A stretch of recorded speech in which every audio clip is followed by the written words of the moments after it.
የተወደዳችሁ የሄለን ዩቱብ ተከታታዮች እንኳን ደህና መጣችሁ። ዳጣ ድራማ ክፍል 109ን ይዤላችሁ መጥቻለሁ። እንግዲህ የወይዘሮ ማርታ እህት እንግዲህ እናቱ ደረጀን እያበሰጫቸው ትገኛለች። እኔ በልጆቼ ለመጣ ምንም ርህራሄ የለኝም፣ ቤት የለቀሽ ውጭ በማለት እባክህ ደረጀ ተረጋጋ፣ አንቺም ከኔ ባል የበለጠብሽ ወይ ሄድላችኋለሁ፣ እስኪ ነጋም አልጠብቅም እያለች ትገኛለች። ሰላምና መድኃኒት ተፋጠጡ። እውነታው የሚገለጽበት ደርሷን ካስደረጀ ጭንቀቱ ከቅም በላይ ሆኗል። መድኃኒትም ውሃም እየተጨቃጨቁ ይገኛሉ። ማርትዬም እንግዲህ በጣም እየተናደደች ትገኛለች በእህቷ ማለት ነው።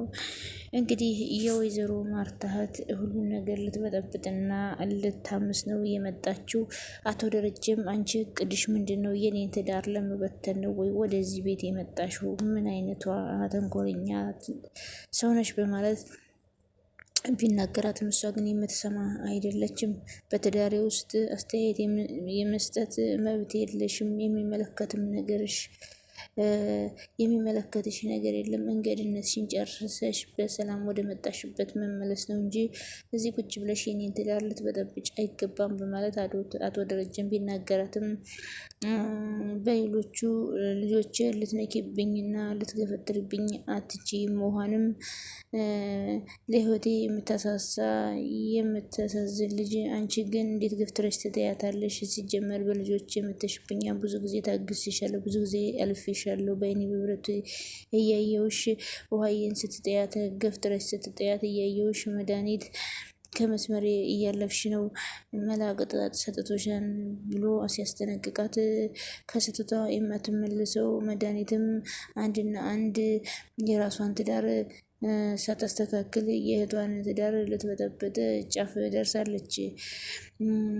ወይዘሮ ማርታ ከባድ ችግር ጭንቀት ውስጥ ገብታለች። በትዳሬ አንቺ አይመለከትሽም መዲና ብላ እንግዲህ ብትናገራትም ከዛ የወይዘሮ ማርታትም ከኔ ባልሽን መረጥሽ ወይ በማለት ሻንጣዋን ይዛ ለመውጣት ስትነሳ ከዛ ወይዘሮ ማርታም ታዲያ ምን ላድርግ ትዳሬ ልታፈርሽ ነው በማለት ስትናገራት፣ ሰላም ሰላም፣ ውድና የተከበራችሁ ቻናል ተከታታዩ ሰላማችሁ ብዙት ይበልልኝ። አዲስ የሆናችሁ ቻናሌ ላይክ፣ ሼር፣ ሰብስክራይብ እያደረጋችሁ አበረታቱኝ። እንግዲህ በጉጉት ስንጠብቅ የነበረው የዳጣ ድራማ እንደቀጠለ ይገኛል።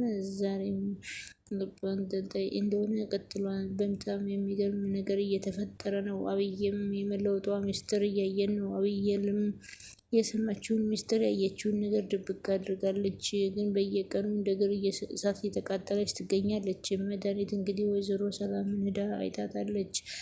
ማለትም የተወለደው ልጅ ሄዳ አስተያየቷ ወንዶች እኮ አይታመኑም በማለት ወይዘሮ ማርታም ከዛ ወይዘሮ ማርታም እንግዲህ ሰላምን ሄዳ አይታ በጣም እየተጠራጠረች ነው።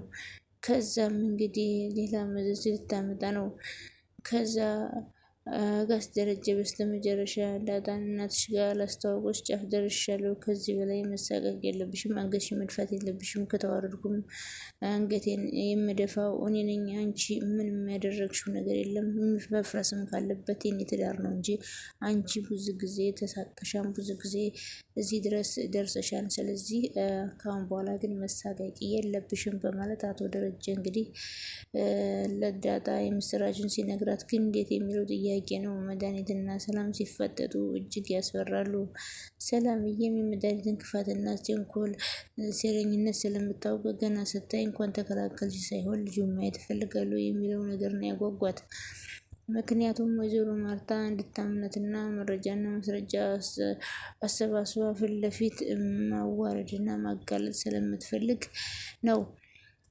ይህ ጉዳይ ወይዘሮ ሰላምን እንግዲህ መድኃኒት ስታያት እጅጉ በጣም ነው የደነገጠችው። ልጁ ማንን የሚመስለው ማየት እፈልጋለሁ፣ ሰላምዬ እንኳን ወለድሽ፣ እንኳን በሰላም ተገላገልሽ ሳይሆን ልጁ ማየት እፈልጋለሁ፣ እዛ ልጅ እኮ ደስ ይለኛል እያለች የህፃኑን ፊት ገጽታ ለማየት ነው የጓጓችው። እንግዲህ ህፃኑን ልጅ ማየት አለብኝ፣ እኔ ህፃን ልጅ በጣም ነው የምወደው እያለች መድኃኒት እንግዲህ ልጁን ለማየት ጓጉታ ሳይሆን እንግዲህ ልጁን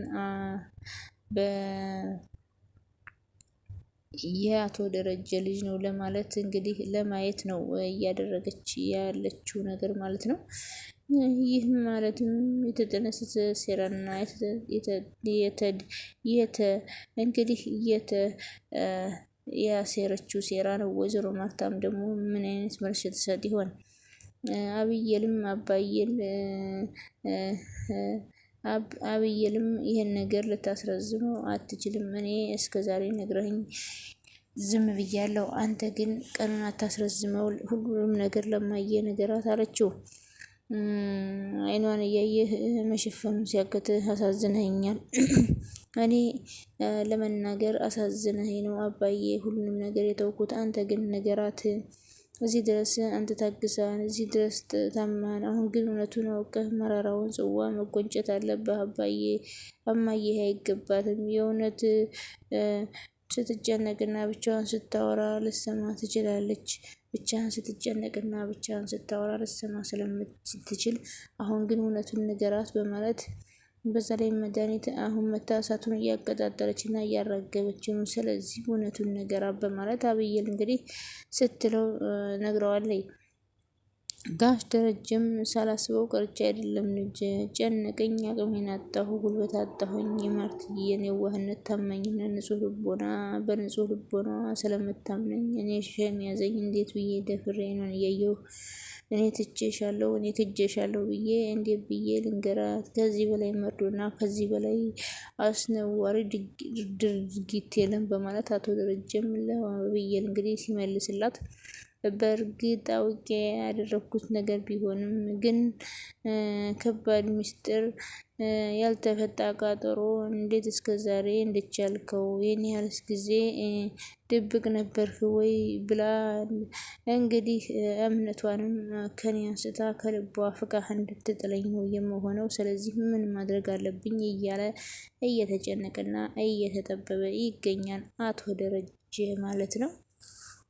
እዚህ እኔ ታዲያ ምን ላድርግ? ከልቧ እንድትፍቀኝ ልታድርግ ነው ጨነቀኝም ብሎ አብይልም እንግዲህ ለምን አትናገርም? ለምን እውነቱን አታወጣም? ስትለው አቶ ደረጀን እውነቱን ስነግራት ከልቧ ፍቃ ነው የምታወጣኝ፣ አትምረኝም በማለት እየተናገረ ይገኛል። እንግዲህ የጋሽ ደረጀ ጭንቀት በጣም እየጨመረ ነው። ውሃም እንግዲህ አክስቷን እየተበቀለች ነው የምጠጣው። ሻይ ላይ ጨው እየነሰነሰች ሁሉም ነገር ሁሉም ሰው ጠልቷታል እዛ ቤት ያሉ ሰዎች። ምክንያቱም ነገረኝነቷ፣ ተንከሰኝነቷ፣ ለሰው ያላት ንቀቷ ሁሉ በሙሉ አብይልንም በዚህ ላይ ዳጣን ከዚህ ቤት አሳብደን እናስወጣት እያለች ነው። ከዛ ዳጣን ከዚህ ቤት አሳብደን ማስወጣት አለብን። ናታንም አንቺ ታፈቅሪዋለሽ፣ የታወቀ ነው፣ አይንሽ እያየ እንዴት ከኋላሽ መታ ትወስዳታለች? የምታውቂው ነገር አለሽ እንዴ? የምታውቂው ሚስጥር አለ እንዴ? ለምን አትናገሪም? በማለት እንግዲህ የወይዘሮ ማርታትም ዳጣንን አሳብደን ከዚህ ቤት እናስወጣት በማለት ለአብይል ብነግራትም አብይል ግን እህቷ እንደሆነች ስለምታውቅ እንዳትናገርም ያው ሚስጥሩ ሊወጣ ነው እንዳታደርገውም እህቷ ናት።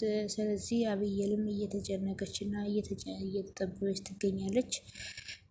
በዚህ በኩል የአባቷ ውርደት ያሳፍራታል። በዚህ በኩል ናታን ሚስጥሩን አለማወቁ ያበሳጨታል። ሁለት ጎን ሆና ተሰቃይታለች። ምንም ቢሆን እህቴ ናት የምትለው ዳጣ የእሷም ሁኔታ ያሳዝናታል። መጨረሻው ምን የሚሆን ይመስላችኋል? እንግዲህ ከምንም በላይ አቶ ደረጀ የማይወጡበት አጣብቂኝ ውስጥ ስለገቡ ምን ማድረግ አለብኝ እያሉ እየተጨነቁ ከዳጣ በላይ ደግሞ የተደበቀው ጉድ የአቶ ደረጀ ጉድ መሆኑ ነው። የዳጣ ሲገርም እንግዲህ የዳጣን ሳይሰማ ወይዘሮ ማርታ ይህች ልጅ የማን ልጅ ናት? የጓደኛ ልጅ ናት ወይ? የጓደኛ ልጅ ልትሆን አትችልም በማለት እንግዲህ ዳጣን ብዙ ጊዜ ደጋግማ ወይዘሮ ማርታ እስኪ አባትሽ ሲሳይ ነው የተወደረጀ ጓደኛ አባቴ ነው ብለሻል።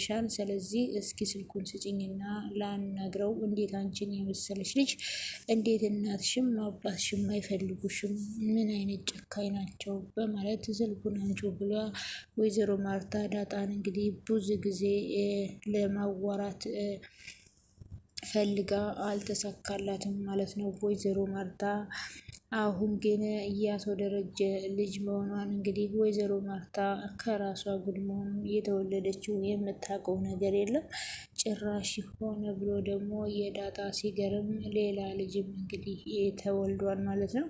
እንግዲህ ወይዘሮ ማርታ ይህም ሁሉንም ስትሰማ አቶ ደረጀን እንግዲህ ባል አድርጋ ትዳሬ ብላ ትቀበለዋለች ወይስ ትዳሩ አደጋ ላይ ይወድቃል? ይህን እንግዲህ በሚቀጥለው ምዕራፍ የምናየው ይሆናል። እንግዲህ አቶ ደረጀም ወይዘሮ ማርታ በጣም ስታምነውና ስትወደው የኔ ባልማ እንደኔ ባል አይነት የለም፣ በጣም ታማኝ ነው፣ በጣም ወደዋለሁ እያለች ሁልጊዜም ያላትን ፍቅርና ያላትን እምነት በአቶ ደረጀ ላይ ሁልጊዜ ነው የምትገልጽልን አቶ ደረጀም።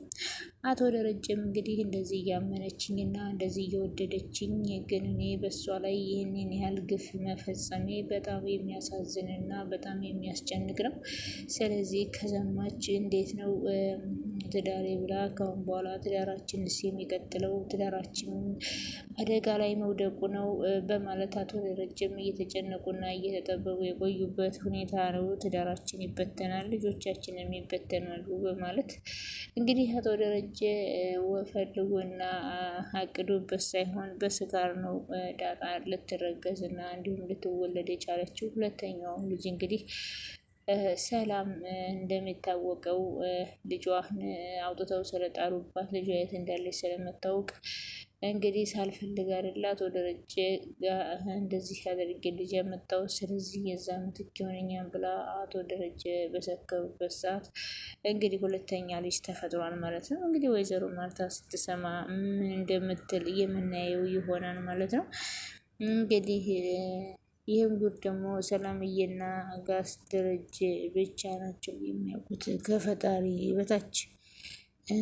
ለዳጣም የተደበቀ ጉድ አለኝ፣ ብዙ የሚወጣ ማታ አለኝ። አብየል የአንቺን ነገር ብታውቅ፣ እኔ ግን አንቺ የምታውቂው የዳጣን ነገር ነው፣ እኔ ግን ብዙ ነገር እየደበኩት አለ እኔና ፈጣሪ የምናውቀው በማለት ትልቅ ድብቅ ሚስጥር አለ ዳጣ።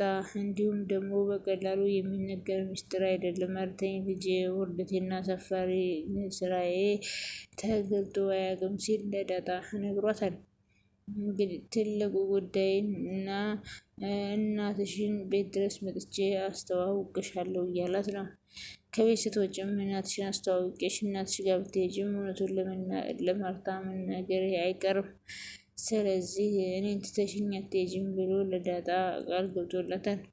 ትልቁ ጉዳይ ግን ወይዘሮ ማርታ ይህንን እውነት ይህንን መርዶ ስታውቅ አስቡት እንግዲህ በአደባባይ ላይ በአስር ጣቴ እፈርምለታለሁ አፌን ሞልቼ እመሰክርለታለሁ ስትል ባሏ የነበረችው እንግዲህ ሚስቱ ይህንን ሁሉ በደል ሲያደርስባት ምን እንደምታደርግና ምን እንደምትወስን የምናየው ይሆናል። ውድና የተከበራችሁ የቻናሌ ተከታታዮች በያላችሁበት በዓለም ዳርቻ ያላችሁ ሰላማችሁ በጥፍ ድርብ ብዝዝት ይበልልኝ። ስለነበረን ቆይታ ከልብ እናመሰግናለን። ባይ ባይ።